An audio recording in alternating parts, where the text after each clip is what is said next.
जय हिंद बच्चों, कैसे हो? उम्मीद है अच्छे होंगे। स्वागत है आपका एथलीट क्लास 9th में, जहां पे आपको कक्षा 9 की हिंदी मीडियम के वीडियो लेक्चर मिलते हैं बच्चे। आज हम इस वीडियो में कक्षा 9 के गणित अध्याय 5 यूक्लिड की ज्यामिति का परिचय शुरू कर रहे हैं बच्चे। तो बस बच्चे इस चैप्टर के अंदर, इस अध्याय के अंदर कुल मिला के एक प्रश्नावली है, ठीक है। तो उस प्रश्नावली को समझेंगे, पर उसके पहले कुछ इस चैप्टर के बारे में महत्वपूर्ण चीजें आपको समझनी है, फिर हम प्रश्नों को कराएंगे एक एक, ठीक है। तो चलिए शुरू करते हैं बच्चे। तो एक आपके गुरुजी हैं यूक्लिड जी, ठीक है। ये एक गणितज्ञ हैं। इन्होंने कुछ जमीन को मापने के लिए कुछ परिभाषाएं दी हैं, कुछ अपगृहित दी हैं, कुछ अभिधारणाएं दी हैं। उन सबको समझेंगे और फिर हम अपनी प्रश्नावली को आराम से करेंगे, ठीक है। तो सबसे पहले आ जाते हैं बच्चे, हम समझते हैं कि यूक्लिड ज्यामिति का मतलब क्या होता है।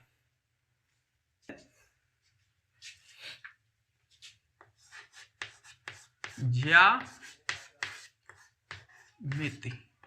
जिसको अंग्रेजी में बोला जाता है जियोमेट्री।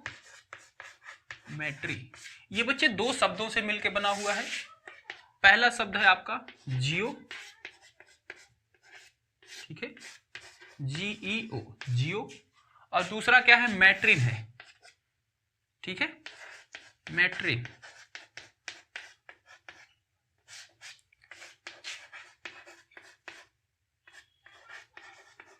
दूसरा शब्द क्या है? मैट्रिन।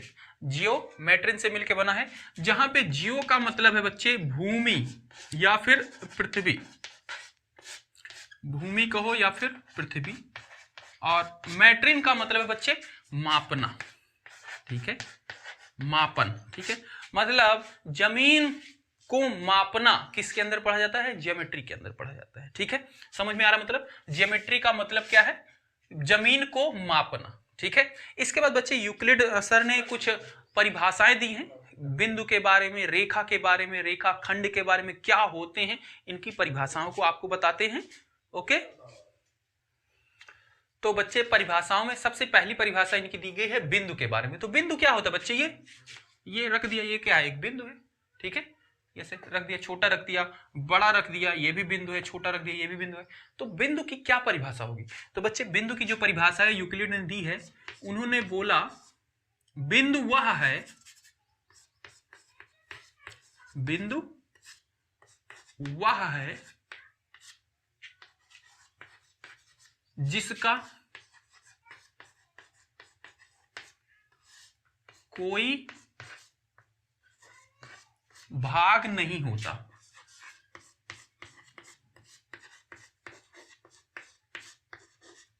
नहीं होता, जिसका कोई भाग नहीं होता। मतलब ये बिंदु है, इसकी कोई भी भाग नहीं, इसका छोटा सा भी क्षेत्रफल नहीं है, उसको बोलेंगे बिंदु, ठीक है। बच्चे इसके ऊपर कुछ कॉन्फ्लिक्ट भी है, मतलब इनको बोला गया कि सही से परिभाषित नहीं है, ठीक है। क्योंकि बच्चे हम इसको नहीं परिभाषित कर, कोई भाग नहीं है मतलब क्या? तो फिर कुछ भी नहीं होना चाहिए ना। पर बिंदु तो बोला जाता है कि एक बिंदी रखी है, बिंदु है, तो मतलब कुछ तो भाग है ना। ये बच्चे थोड़ा सा कन्फ्लिक्ट है इसके बारे में, तो इतना ना जाओ, अभी आप इतना समझ लो, ठीक है। हम सिलेबस की ओर चलते हैं। बाकी इसकी थोड़ा सा कन्फ्लिक्ट है इसमें, ठीक है। इसको कुछ वैज्ञानिकों ने नहीं बना, सही तरीके से नहीं परिभाषित कर पाए हैं, कुछ वैज्ञानिकों ने बोला, तो सबने कहा कि चलो ठीक है, हमारे यहाँ ऐसे ही होता है, ऐसे ही हम पढ़ेंगे, ठीक है। अभी तक इसको सही से कोई परिभाषित नहीं कर पाया कि बिंदु क्या है। तो अभी जो आपको लेटेस्ट में है, यूक्लिड ने ही बताया कि बिंदु वह भाग है, बिंदु वह है जिसका कोई भाग नहीं है। पर इस परिभाषाओं को अगर हम देखते हैं तो बिंदु भाई रख दिया, ये रखा हुआ, ये कुछ तो भाग, कुछ तो जगह ले रहा होगा, छोटा सा तो क्षेत्र ले रहा होगा ना। पर परिभाषा तो ये है, तो इसमें अभी तक कंफ्यूजन है, ठीक है।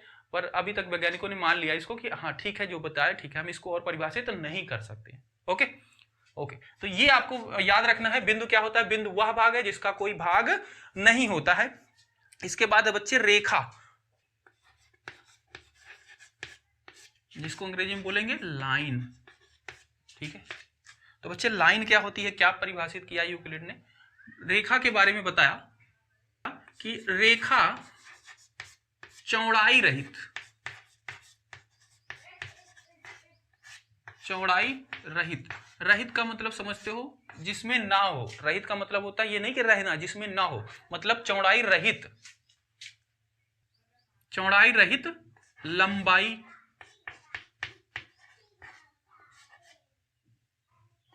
होती है, जिसका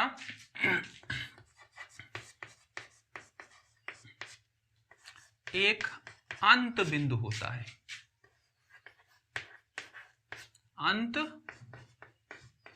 बिंदु होता है। ठीक है, रेखा क्या है? रेखा चौड़ाई रहित लंबाई होती है जिसका एक अंत बिंदु होता है। मतलब ये देखो बच्चे, इधर ऐसे बना दिया, ये क्या है? एक रेखा है। इसका अंत बिंदु क्या है? अंत, यहाँ पे अंत हुआ, यहाँ पे भी एक बिंदु ही होगा, यहाँ पे भी एक बिंदु ही होगा। और इसकी चौड़ाई क्या बोला बच्चे? चौड़ाई रहित, मतलब इसमें चौड़ाई नहीं होती है। ऐसी कोई चीज हो सकती है क्या कि इसमें चौड़ाई ना हो फिर भी हो? तो बच्चे हमें तो, हम जब भी बनाते हैं कुछ ना कुछ तो चौड़ी होती है ना, थोड़ी सी भी होगी। पर बच्चे वही है ना कि इसको वैज्ञानिकों ने मान लिया कि हमारे यहाँ ऐसे ही चलता है, तो अभी ऐसे ही चल रहा है। ठीक है, ये सही तरीके से परिभाषित नहीं है, पर जो है अभी तक इतना ही परिभाषित हो पाया है यूक्लिड के द्वारा। ठीक है, तो रेखा चौड़ाई रहित लंबाई होती है जिसका एक अंत बिंदु होता है। इधर भी अंत बिंदु एक ही है, इधर भी अंत बिंदु एक ही होता है। ठीक है, इसके बाद है बच्चे रेखाखंड।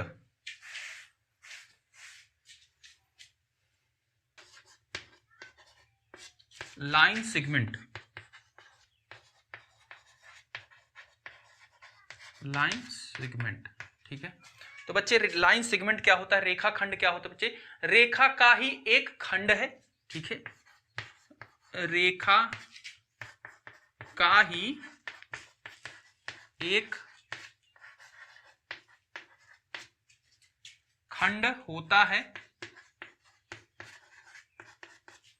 जिसे अनंत रूप से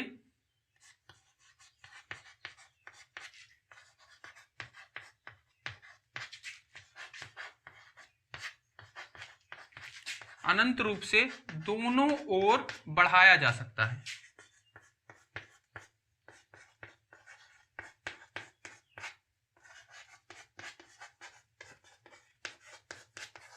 दोनों ओर अनंत रूप से बढ़ाया जाता है। मतलब ये बच्चे हो गया एक रेखाखंड, मतलब एक रेखा थी, उसी में से काट के हमने एक रेखा को निकाल लिया, तो ये हो गई आपकी, वो भी ऐसे ही होगी। ठीक है, उसको निकाल लिया। अब इसको क्या बच्चे, इसको आप दोनों ओर, इधर भी ऐसे डैश डैश बना लेना, इधर भी डैश डैश बना लेना। ठीक है, इसको आप दोनों ओर अनंत रूप से बढ़ा सकते हो। इसको बोला गया बच्चे रेखाखंड। ठीक है, इसको बोला गया है रेखाखंड। ठीक है, ठीक है, इसके बाद है बच्चे स्ट्रेट लाइन, सीधी रेखा। सीधी रेखा, स्ट्रेट लाइन। ठीक है, स्ट्रेट लाइन क्या होगी भाई? सीधी रेखा ऐसी रेखा है, सीधी रेखा ऐसी रेखा है, सीधी रेखा ऐसी रेखा है जो स्वयं पर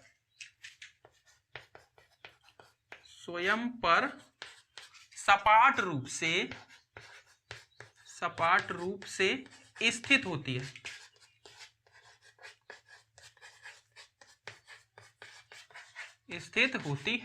ठीक है, सीधी रेखा भाई, सीधी रेखा को क्या परिभाषित, सीधी रेखा समझते हो ना? बिल्कुल सीधी एक रेखा खींच देते हो, उसको बोलेंगे सीधी रेखा। तो बच्चे सीधी रेखा क्या होती है? सीधी रेखा ऐसी रेखा है जो स्वयं पर सपाट रूप से स्थित होती है। ठीक है, जो क्या होती है? स्वयं पर बिंदुओं के साथ, स्वयं पर बिंदुओं के साथ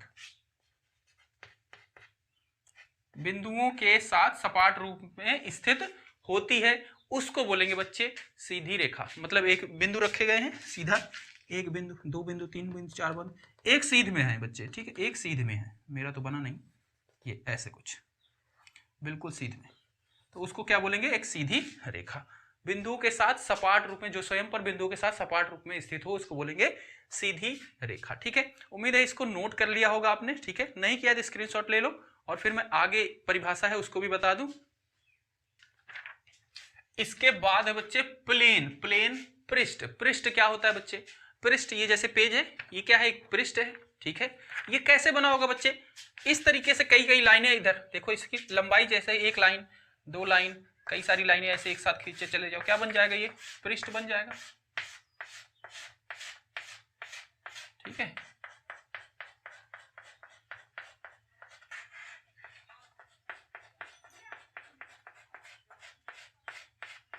ये क्या बन गया, एक पृष्ठ बन गया।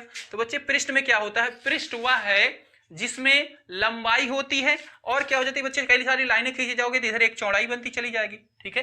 तो लंबाई और चौड़ाई होती है, और क्या होता है बच्चे, इसके किनारे पे, मतलब किनारा क्या है बच्चे, यहाँ पे ये खत्म हो रहा है तो ये क्या है, एक रेखा दिखती है सीधी, एक सीधी रेखा दिखती है, और चौड़ाई में भी, इधर किनारे पे में भी एक रेखा दिखती है, ठीक है। तो इसी को बस परिभाषित करना है कि पृष्ठ वह है, पृष्ठ वह है जिसमें केवल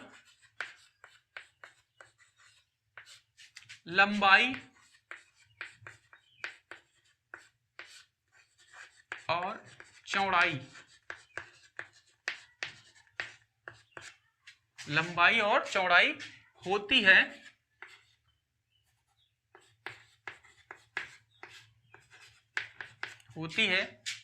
जिसके किनारे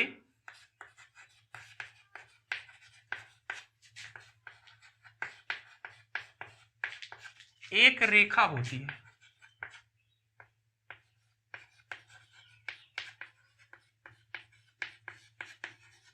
जिसके किनारे एक रेखा होती है। ये आपका बन गया पृष्ठ, ठीक है, ठीक है, इसको नोट कर लो बच्चे। अच्छा बच्चे, इसके बाद एक चीज और है, मान लो कोई दो रेखाएं हैं, ये दो रेखाएं हैं, ठीक है, इनको हम एक दूसरे को उभयनिष्ठ कराते हैं, मतलब काटते हैं, प्रतिस्थापित करते हैं, ठीक है, एक दूसरे को ये काटते हैं कहीं पे, ठीक है। तो इनके कितने बिंदु होंगे जो दोनों में उभयनिष्ठ होंगे, ठीक है। दो रेखाएं हैं, एक दूसरे को काट रही हैं, तो इनके कितने बिंदु होंगे जो एक दूसरे को दूसरे में उभयनिष्ठ होंगे। तो इसको ध्यान से समझो बच्चे, एक रेखा मैंने ये बना दी, ठीक है, एक रेखा ऐसे बना दी, तो ये वाली रेखा क्या है, बिंदुओं से मिलकर बनी हुई, ये वाली भी रेखा बिंदुओं से मिलकर बनी, तो एक बिंदु इसका और एक बिंदु इसका, दोनों का क्या होगा, उभयनिष्ठ होगा। तो इसको नोट कर लेना, दो भिन्न रेखाओं के, नोट, दो भिन्न रेखाओं के केवल एक उभयनिष्ठ बिंदु होते हैं, केवल एक उभयनिष्ठ बिंदु होते हैं। उभयनिष्ठ समझते हो ना, कॉमन, जो दोनों में हो, तो केवल एक उभयनिष्ठ बिंदु होते हैं। ये बच्चे नोट है, इसको भी नोट कर लेना, क्योंकि क्वेश्चन है वहां पे इसको बताना है, तो आपको पहले से पता होना चाहिए, ठीक है। उम्मीद है ये नोट हो गया होगा, स्क्रीनशॉट ले लो और फिर हम आगे बढ़ते हैं। तो बच्चे इसके बाद क्या है, कथन है। कथन क्या है, यूक्लिड ने कुछ कथन दिए गए हैं। सबसे पहले बच्चों समझो कथन क्या होता है। कथन को अंग्रेजी में बोलते हैं स्टेटमेंट। स्टेटमेंट क्या होता है बच्चे, स्टेटमेंट एक वाक्य है, वो वाक्य सही भी हो सकता है, गलत भी हो सकता है, उसको हम जज करते हैं, ठीक है, तुलना करते हैं दूसरे से और फिर बताते हैं हाँ ये सही भी है या फिर गलत भी हो सकता है, उसी को बोलेंगे कथन। कथन क्या है, एक वाक्य है जो गलत भी हो सकता है, सही भी हो सकता है, तुलना करने के बाद या फिर जज करने के बाद उसको बोलेंगे कथन, ठीक है। तो कथन जो है आपके, सबसे पहले लिख देते हैं भाई कथन।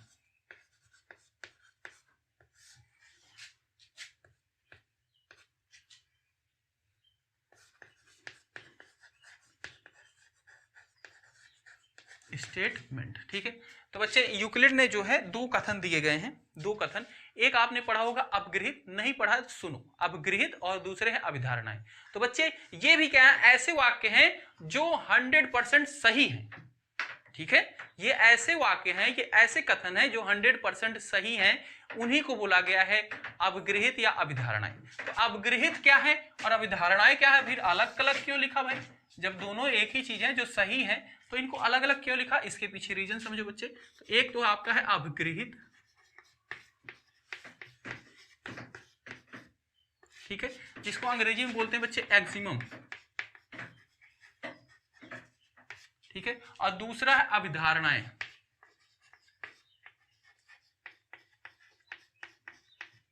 पॉस्टुलेट, ठीक है, पॉस्टुलेट्स, ठीक है बच्चे।